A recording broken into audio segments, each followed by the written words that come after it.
반갑습니다. 수학의 테마 30 이상헌입니다. 오늘 4강. 오늘 강의를 통해서 점화식 5번 꼴을 총정리하겠습니다. 점화식 5번 꼴. 점화식 5번 꼴은 초항이 주어지고 an 플러스 1 이퀄 pan 플러스 q 꼴로 주어집니다. 그리고 그 옆에 p가 1이 아니다 이렇게 주어졌죠? p가 1이 아니다라는 건 왜 주어졌을까요? 만약에 p가 1이면은 이건 무슨 수열이 되는 거죠? 그렇죠. 등차 수열이 되는 거죠. n 플러스 1항에서 an을 뺀 것이 어떤 상수 q가 나오더라. 그럼 이거는 등차 수열 ap가 되는 거기 때문에 그것과 다른 유형을 다루고 있으면 현재 p가 아닌 1이 아닌 어떤 개수가 곱해준 형태로 주어진다는 거죠. 자, 이런 점화식을 우리가 어떻게 해결할 것인가. 과거 교육 과정에서는 점화식 8번까지는 꼭 배웠었거든요. 근데 지금 현재 교육 과정에서 문제 출제 가능한 형태까지 우리가 다루고 또 그 답을 구할 수 있어야 되면 물론이고 또 여러 가지 어려운 문제를 풀 때 이 점화식의 테크닉을 활용하려면은 최소한 점화식 5번까지는 꼭 배워야 됩니다. 그래서 난이도도 뭐 별다른 어려움도 없기 때문에 꼭 점화식 5번까지는 기계적으로 탁탁 유형별로 할 줄 알아야 되겠어요. 그러면은 우리가 점화식 5번 꼴의 일반항 구하는 과정을 증명을 한번 해보자고요. 자, 점화식 5번 꼴을 다룰 때는 풀이 방법이 여러 가지가 있는데 그 중에서 요거 하나로 쓰는 게 제일 좋습니다. 이 방법이 제일 좋은데 지금 현재 쓰려고 하는 이 방법을 이 풀이법을 우리가 알파법이라고 하자고요. 알파라는 어떤 상수를 이용해서 하는 걸로. 자, 무슨 말이냐면 자, 이론의 근거는 이 수열이 수렴한다고 가정했을 때 주어진 수열 an이 수렴한다고 가정했을 때 자, 수렴한다 그러면은 리미트 n이 무한대로 갈 때 an 요 값이 어떤 확정된 상수가 나오게 되죠. 그걸 우리가 이제 알파라고 하자고요. 유한 확정이라고 그러죠. 유한하고 확정된 물론 요즘 교과서에서는 이런 단어는 쓰지 않는데 유한 확정된 어떤 상수 알파가 된다고 했어요. 이것이 흔히 말해서 이게 극한값이 되는 거죠. 자, 그렇다고 했을 때 그러면은 an이 알파로 수렴할 때 그러면은 리미트 n이 무한대로 갈 때 그 다음 항인 n 플러스 1항은 어디로 가겠어요? 그렇죠. 우리가 알다시피 이것도 당연히 알파로 간다는 거예요. 자, 요 정리에 의해서 자, 이게 그 수렴한다고 가정하면 주어진 식의 양변에 극한을 붙여주는 거예요. 즉 리미트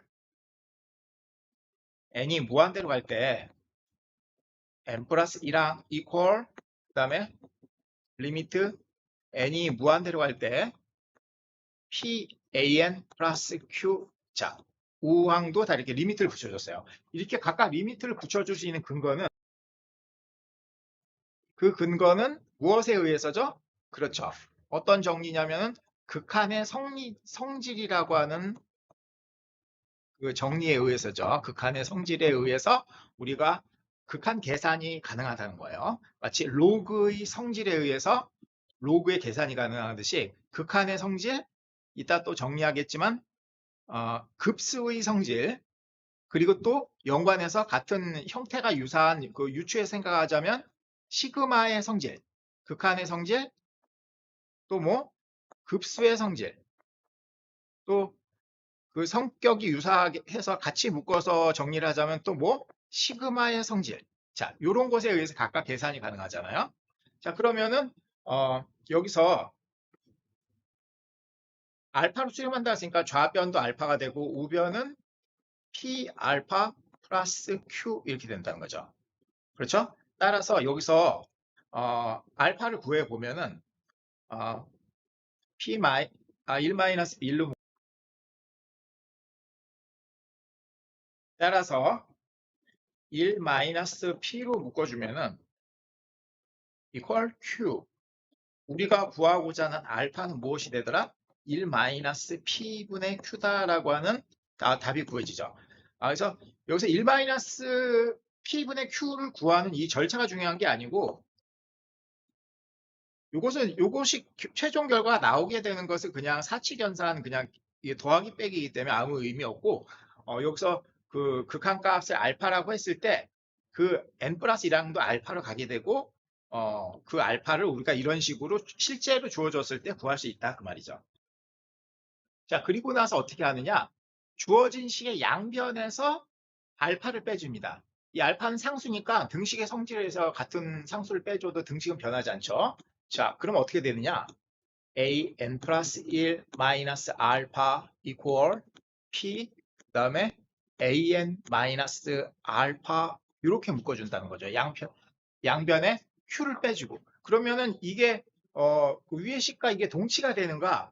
이거 일일이 확인해 보면은 이게 딱 맞아 떨어져요. 즉 위의 식과 아래 식이 같게 된다.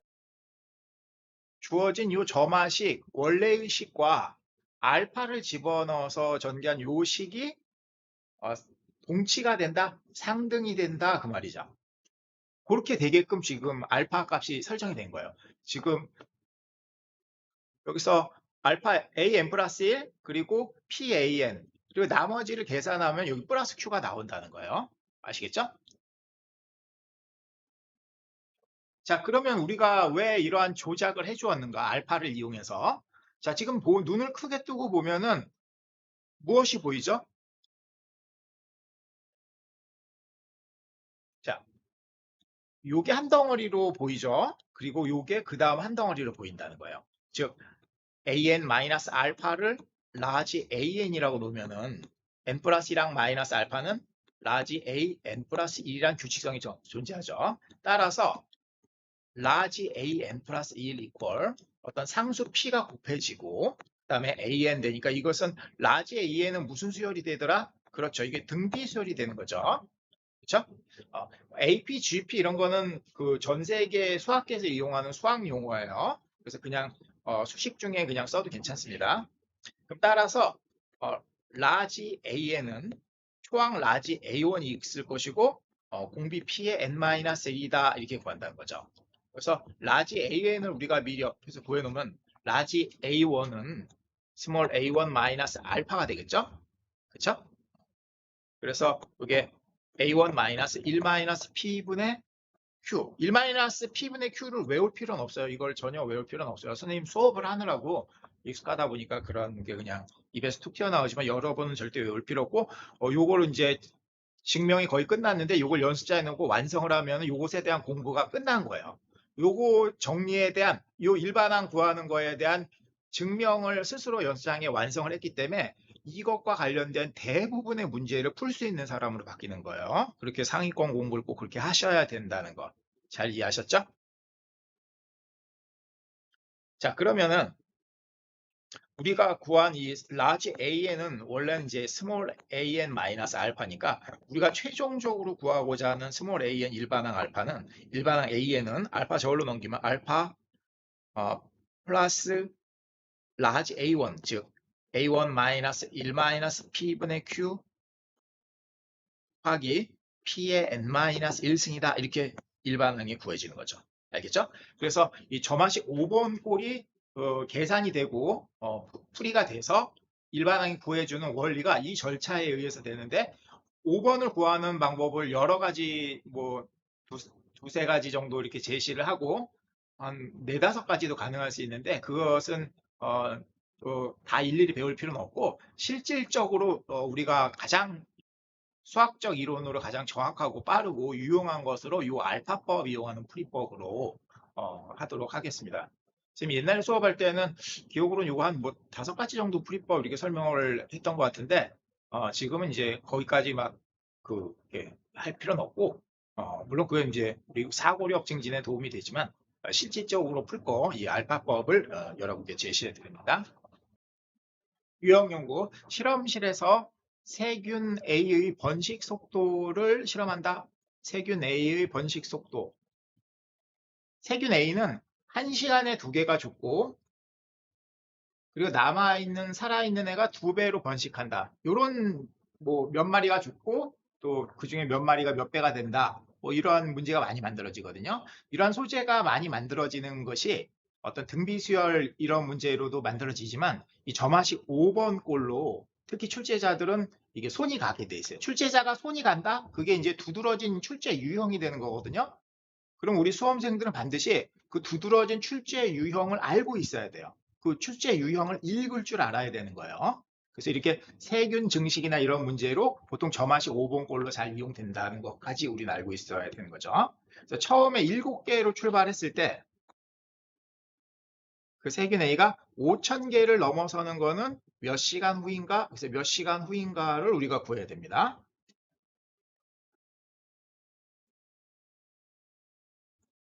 자, 그래서 우선 1단계로 그 세균의 개수를 우리가 명명합시다. 확률 문제를 풀 때 사건을 명명하듯이 이 세균의 개수를 명명하는 거예요.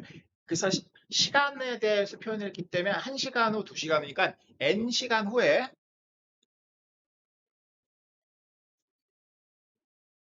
n시간 후에 세균의 개수 이렇게 되는 거죠. 그렇죠? n시간 후에 세균의 숫자 이렇게 사건을 그 일반항을 정의했어요. 그리고 이 문제를 정확히 이어가려면 우리가 하나하나 이렇게 톡톡 우리가 구해봐야 되죠. 그럼 1시간 후면 어떻게 되는가? 원래 얘가 주어지기는 A1은 7이라고 주어진 여기죠? A1은 7이다. 7마리. 근데 2마리가 죽어. 그럼 5마리가 되는데 그게 2배가 되는 거잖아요. 그렇죠? 맞습니까? 이게 10이 되죠. 그럼 또 1시간이 또 지나면은 A2는 10마리 중에서 몇 마리가 죽어요? 2마리가 죽죠. 그리고 또 그것이 2배가 되니까 8이 16 이렇게 된다는 거죠. 맞습니까? 또 뭐 하나 더 해보면 A3, 3시간이 지나면은 A2 아까 구한 거에서 2마리가 죽고 그것이 2배가 되는 거죠. 이렇게 된다는 거죠. 맞습니까? 자, 이것은 여기서 표현한 대로 귀납적 조사를 하는 거거든요. 그래서 출제 교수님들은 수학이라고 하는 것은 이 귀납적 조사를 하는 것이 제일 중요한 것이다. 그리고 이 귀납적 조사를 함으로써 문제에 대한 실질적인 이해도 한다는 거죠. 문제를 이해한다는 거죠. 아하, 이런 문제구나. 문제가 이해됐을 때 여기서 어떤 실마리가 떠오를 수 있으니까 풀이의 실마리가 그게 당연한 우리 머릿속에서 일어나는 과정이기 때문에 출제 교수들은 이게 귀납적 조사를 굉장히 중요시하는 거예요. 그 다음에 여기서 끝나는 그 점수 주는 문제도 있지만 이제 보통 정상적 문제를 만들어내면 2단계로 넘어가는 거죠. 그래서 지금 일반항 AN을 한번 구해보면은 요거를 일반화시키면 기호화시키고 기호와 문자화 시킴으로써 일반화시키게 되면 이 과정은 연역적 사고예요. 즉 귀납적 사고와 연역적 사고가 막 동시에 일어나는 거예요. 순차적으로 일어나기도 하고. 그렇죠? 자, 그러면은 우리가 n 플러스 1번째의 그 세균의 개수, 세균의 숫자라고 하는 것은 그 전항인 것에서 2개를 빼서 2마리가 죽고 2배가 되는 이런 식이라는 거예요. 그래서 이걸 계산을 해보면은 an 플러스 1 이퀄 2an 마이너스 4 이렇게 된다는 거죠. 그래서 자, 요것이 이제 점화식 몇 번 꼴이 되냐면 우리가 조금 전에 명명한 요거는 점화식 5번 꼴이 되는 거거든요. 그래서 알파법을 이용해야 되니까 알파를 먼저 구해놔요. 예, 그 AN이 수열 AN이 리미트 n이 무한대로 갈 때 수열 AN이 알파로 수렴한다 이렇게 가정하는 거죠. 상수 알파로 간다고. 자, 그러면은 양변에 얘가 알파가 될 것이고 얘는 2배의 알파가 될 것이고 마이너스 4 이렇게 된다는 거죠. 그래서 이 위식에서 아래식으로 이렇게 빼는 거예요. 자, 위식에서 아래식 빼면 좌변은 n 플러스 2랑 마이너스 알파인데 알파를 이거다 미리 구해봅시다. 알파 계산을 해보면 암산하면 알파는 4가 되거든요. 알파는 4가 된다. 그래서 n 플러스 2랑 마이너스 알파 즉 4 이퀄 그래서 이제 마이너스 4는 서로 소거되고 2배의 an 마이너스 알파 즉 4 이렇게 된다는 거죠. 자, 그래서 우리 점화식 풀려면은 눈을 크게 떠야 되잖아요. 자, 눈을 크게 뜨니까 이게 하나의 단위로 보이죠. 이건 그 다음 단위. 그래서 an-4 이것을 우리가 라지 an이라 그러면 이것은 라지 an 플러스 2라 놓을 수 있겠다. 따라서 라지 an 플러스 1은 2배의 라지 an이니까 이것이 무슨 수열이 되더라? 등비 수열이 되는 거죠. 등비 수열이 되고 초항 라지 an을 미리 구해놓으면 라지 an은 스몰 a1-4가 되거든요. A1이 아까 7마리에서 출발해, 1시간 지난 거구나. 틀릴 뻔했다. 1시간 지난, A0의 개념이 7이고, A1은 아까 얼마였냐면 10이죠, 10. 그러니까 이게 6이 되네요. 그쵸? 6. 맞습니까? 이게 10이니까. 그래서, 그리고 얘가 이제 그 등비수열 GP가 되더라. 그 말이죠. 따라서, 우리가 구하는 라지 AN은 초항 6이고, 공비 2의 n-1승 이렇게 된다는 거죠. 자, 라지 AN을 원래 모습으로 환원시키면 얘가 AN-4니까 최종적으로 우리가 구하는 스몰 AN은 4 플러스 6 곱하기 2의 n-1승이라고 이제 일반항을 이제 우리가 구한 거죠. 자, 이해가시죠? 자, 그래서 일반항 구한 요 숫자가 얘는 4 플러스 3 곱하기 2의 n승이라고도 쓸 수 있을 텐데 얘가 5000 넘어서야 되잖아요. 5000 이렇게 되는 거죠. 자, 그럼 따라서 3 곱하기 2의 n승은 크다. 5000 마이너스 4, 5000 마이너스 4.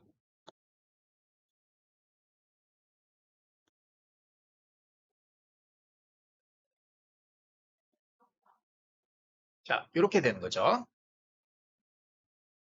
자, 그럼 이거는 4996 따라서 2의 n승은 크기를 4996 나누기 3 하면은 얘가 1665. 블라블라 이렇게 나가요. 그쵸? 근데 여기서 우리가 그 2에 관한 지수 생각해 보면 2의 10승이 1024란 말이에요. 그쵸? 그럼 2의 11승은 2048이란 말이에요. 그러니까 2의 10승, 그러니까 n이 10보다는 크고 11보다는 작아야 되거든요. 따라서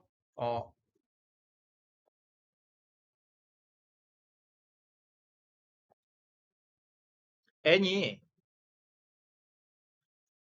10일 때는 1024라서 안 돼요. 개수가 모자라요. 문제에서 요구하는 것보다. 그래서 n이 11이면 드디어 5000을 넘어가는 개념이 되는 거죠. 또 12여도 되고 13이어도 되고. 그쵸? 쭉 나가니까 문제에서는 그러니까 최소가 n의 최소값을 묻는 거니까 11이 답이 되는 거죠. 자, 이해하셨죠? 자, 그래서 최소 11시간이 되면서 세균 개수가 5000개가 넘어간다는 것을 우리가 구해냈습니다. 다음 유형 연구. 어떤 사수가 사격을 계속한다.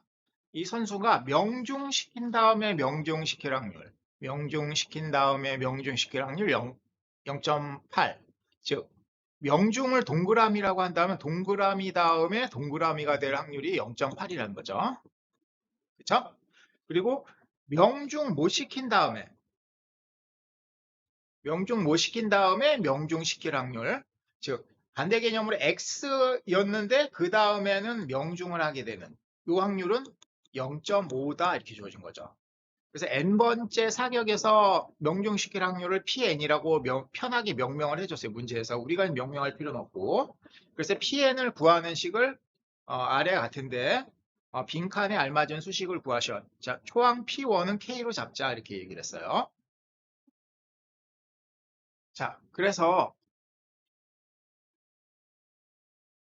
처음 1회 때 명중을 시켰을 때 그 다음 2회 때도 명중할 확률, 오늘 문제에서 0.8이다 이렇게 주어졌거든요. 그리고 처음 그러면 문제에서 그 명중했을 때의 확률을 가르쳐줬으면 사건 A의 확률을 가르쳐줬으면 그 여사건이 명중 못했을 때의 확률은 인쇄를 안 해준다고요. 이거는 우리가 이제 계산해라, 그 인식하라 그 말이죠. 그러면은 아,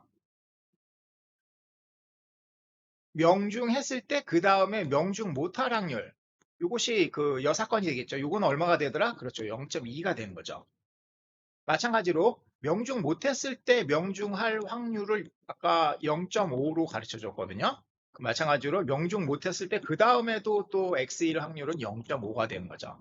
자, 출제지는 요거를 먼저 요구를 하는 거예요. 요걸 이제 분명히 규명을 하고, 그래서 문제에서 본사건 A의 확률이 주어지지 그 여사건의 확률까지는 인쇄를 안 해준다는 거예요. 그래서 본사건의 확률 가르쳤을 때 여사건을 이용할 때는 그거는 우리가 경우를 나누어서 이렇게 우리가 옆에 써놔야 된다는 거죠.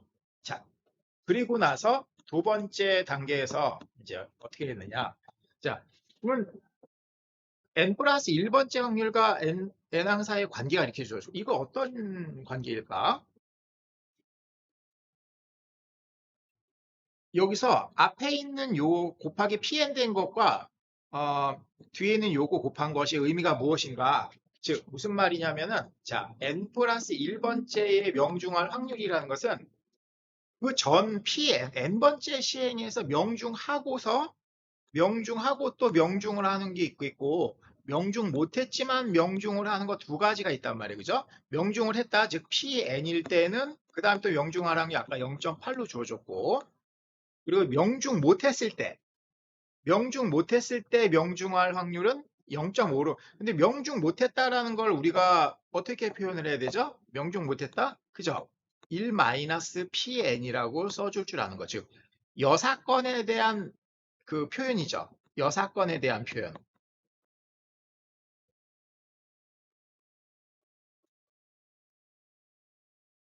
자, 중요하겠죠? 여사건에 대한 표현이 이렇게 되는 것이 수학적으로 당연하단 말이에요. 논리가 그렇죠. 명중한 게 PN이면 명중 못한 여사건은 뭐라 그래요? 1-PN이고 그때 이제 수반되는 확률은 0.5라고 가르쳐 준 거죠. 맞습니까? 그래서 요거를 계산하면은 이렇게 된 거잖아요. PN 플러스 1 equal 10분의 8. 이거 암산할까요? 0.3으로? 10분의 0.8에서 0.5를 빼게 되니까 0.3이 되잖아요. 즉 10, 즉 여기 플러스 2분의 1. 그래서 10분의 3 pn 플러스 2분의 1 이렇게 되네요. 자, 그래서 우리가 조금 전에 공부한 저 맛이 5번 꼴이 등장했죠. 자, 그래서 알파를 먼저 계산하면 알파 이퀄 10분의 3의 알파 플러스 2분의 1 이렇게 되는 거죠. 자, 우리 알파를 옆에다 암산을 해 놓으면은 10분의 7, 10분의 7 알파가 2분의 1이거든요. 그러면 따라서 알파는 2분의 1 곱하기 7분의 10 약분되고 7분의 5가 되는 거죠. 알파가 7분의 5라는 거에서 알파는 얼마다? 7분의 5다. 이 알파가 중요합니다. 자, 이렇게 됐어요. 자, 그리고 나서 우리 어떻게 하는 거죠? 그죠? 윗식에서 아래식을 빼는 거죠. 연립해서 빼면은 좌변은 자, n 플러스 1항에서 알파를 뺐다. 즉 7분의 5를 뺐죠. 자, 여기 플러스 2분의 1은 소거되고 자, 10분의 3으로 공비로 묶어지고 그 다음에 pn 마이너스 알파 즉 7분의 5 7분의 5 이렇게 되는 거죠. 맞습니까? 그래서 요것을 n번째 항으로 보고 요것을 n 플러스 1번째 항으로 본다면 pn-7분의 5라고 하는 그 n번째 항은 초항은 이제 p1 마이너스 7분의 5 이렇게 될 것이고 공비가 얼마더라? 10분의 3 10분의 3 자, 요것에 n-1승 이렇게 되는 거죠. 따라서 우리가 구하고자 하는 pn은 자, 7분의 5 넘어가고 플러스 P1을 문제에서 K라고 주어졌나요? P1을 K로 상수 K 마이너스 7분의 5 곱하기 10분의 3의 n-1승 이렇게 된다는 거죠. 이것이 구하는 그 일반항 PN이다. 자, 그래서 PN이 이렇게 구해졌죠? 그랬을 때 PN이 얼마다 이렇게 답을 했는데 많은 경우에서 출제자들이 n이 무한대로 갈 때 Pn의 값이 얼마냐 이렇게 물어볼 때가 많아요. 그때는 이것이 이 답 자체가 알파가 되는 거예요. 자, 왜냐면 이게 공비 R이 10분의 3이 R이 절대값이 1보다 작으니까 이게 0으로 날아가잖아요. 그죠? 이 부분이. 그러니까 따라서 7분의 5 넘어온 요 값이 7분의 5 요 넘어온 값이 이제 알파가 답이 되는 거죠. 자, 이해하시죠? 자, 다음 페이지에서 페마 박사님, 아인슈타인 박사님의 말씀을 좀 들어봅시다. 리미트 Pn의 값은 얼마냐? 극한값은 그렇죠. 7분의 5 알파로 놓고 계산한 그 산수 처리한 거가 바로 문제의 정답이 될 수 있다는 거. 그래서 출제 교수님들은 그 저맛이 5번 출제하고 일반항의 극한값을 자주 묻는다고요. 그런 유형을 우리가 알고 있어야 되는 거죠. 출제 경향성을. 또 출제자들은 이 유명한 이 문제 유형에 손이 갈 수가 있단 말이에요. 그리고 형태도 그렇게 주어질 수 있고, 그러면 위에서 배운 알파법을 이용해서 3초 만에 답을 구해야 된다는 거예요. 3초면 되죠? 5초라고 합시다. 뭐 천천히 하면. 그리고 그때 이제 일반항의 극한과 알파가 된다는 거. 그래서 시간이 절약된 걸 우리 이제 다른 그 복잡한 문제 이제 할애를 해야 되니까요. 근데 이 알파법을 이용해야 되는 근거가 무엇이냐? 무슨 근거로 그런 알파로 해서 하느냐? 아까 설명했지만 그 해당 일반항 AN이 수렴한다고 가정하면 if 그들이 이제 수렴한다고 가정하면 그리고 그 수렴값은 이제 알파라고 할 수 있겠죠. 그렇죠? 그랬을 때 n항의 극한값과 n 플러스 1항의 극한값은 알파로 같게 된다는 것이 우리가 그 극한에 관련해서 잘 알려진 기본 전제죠. 잘 알려진 정리란 말이에요. 그래서 또 이걸 이용해서 이것을 근거로 우리가 알파법을 쓸 수 있는 것이라는 거. 자, 알파법이 풀이 근거가 확실하다는 거. 이거를 왜 무슨 근거로 이렇게 풀었지요라고 이제 그 구술 면접을 볼 때 그것을 이렇게 설명을 할 수 있어야 된다는 거야. 이해하시겠죠? 이것을 알파법을 이용해서 풀었다고 했을 때 그러면 그 대학 교수님들은 너무나 확연히 잘 알고 있거든요. 학생들이 어디까지 알고 있고 무엇을 질문해야 되는지를 교수님들은 너무너무 잘 알고 있는 거예요. 전문가들이기 때문에.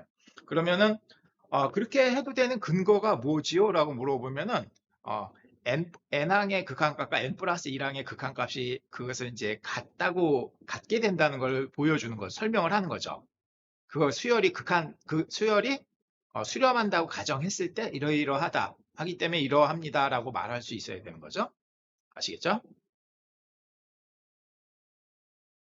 그래서 극한값 및 급수 그리고 시그마에 관한 성질도 그 모양이 유출하자면 거의 똑같아요. 이것의 계산이 가능하게 하는 극한의 정리, 극한 급수에 관한 정리, 이걸 정리를 해보자고요. 그래서 등비수열 경우에 이 R의 절대값이 1보다 작으면 그것이 0으로 수렴하죠. 그래서 또 역으로 어떤 등비수열 Rn이 수렴한다 그러면은 또 그 R의 범위는 이렇게 잡을 수 있어야 되는 거죠.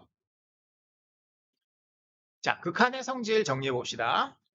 자, 함수의 극한을 얘기할 때 x가 a로 갈 때 함수 fx의 극한값이 알파이고 또 gx의 극한값이 베타이고 얘네가 유한확정값일 때 실수배를 해도 그 마찬가지다. C 알파가 된다는 거. 실수배를 했을 때. 또 fx와 gx를 합차로 계산했을 때도 얘네들은 각각 리미트를 따로 분리해서 붙여줄 수 있다는 거죠. 그래서 얘네가 알파 플러스 마이너스 베타 이렇게 된다는 거겠죠. 그리고 얘네가 곱을 했을 때도 적용하실 때 각각의 리미트를 붙여줄 수 있다는 거예요. 그래서 알파 곱하기 베타가 된다는 거. 또 나눗셈을 할 때에도 gx분의 fx 이렇게 해주면 이거를 리미트를 각각 따로 붙여줄 수 있다. 그 따로 붙여줄 수 있는 얘네가 뭐 하기 때문에 얘네가 수렴하기 때문에 수렴함으로 따로 붙여줄 수 있는 거예요. 이 극한의 성질은 각각이 수렴함으로라는 근거에서 사칙연산이 가능하다는 거예요. 이해하시겠죠? 뭐 당연히 분모는 0이 아니다 이렇게 써줄 줄 알아야 되고 급수의 성질 경우에는 여러 개의 일반항을 이렇게 더한 걸 급수라 그러죠.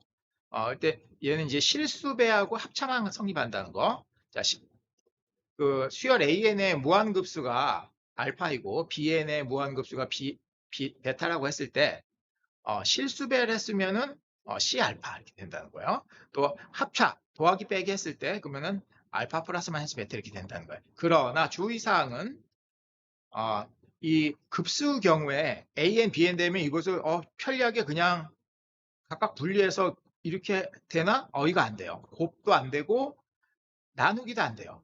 BN분의 AN을 이렇게 무한급수 요거를 했을 때 이걸 분리해서 이렇게 쓰는 거는 성립하지 않아요. 일반적으로 성립하지 않는다는 거예요. 그래서 이 급수의 성질 경우에는 이 합차의 경우에만 성립한다는 거예요. 그러면 곱이나 나눗셈의 경우에 적용을 하면 틀린다는 거. 자, 이거 우리가 복습하면서 총정리를 하고요. 자, 오늘 강의는 여기까지 하겠습니다. 수고하셨습니다.